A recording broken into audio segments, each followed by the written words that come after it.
வணக்கம் நண்பர்களே. இன்னையோட தலைப்பு வந்து பார்த்திங்கன்னா, தாத்தா ரெட்டமலை சீனிவாசன் அவர்களை பற்றி தான் பேச போகிறோம். ஸோ காஞ்சிபுரமில் பிறந்தவர். முதல் 2 வட்டமேசை மாநாடுகளில் பங்கெடுத்தவர். தாழ்த்தப்பட்ட வகுப்பிலிருந்து படித்த முதல் பட்டதாரி தமிழ்நாட்டிலிருந்து.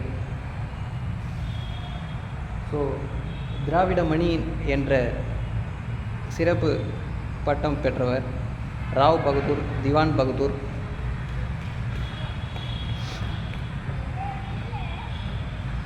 போன்ற பல பட்டங்களை வந்து ஆங்கிலேய அரசாங்கம் அவருக்கு சிறப்பிச்சிருந்தது.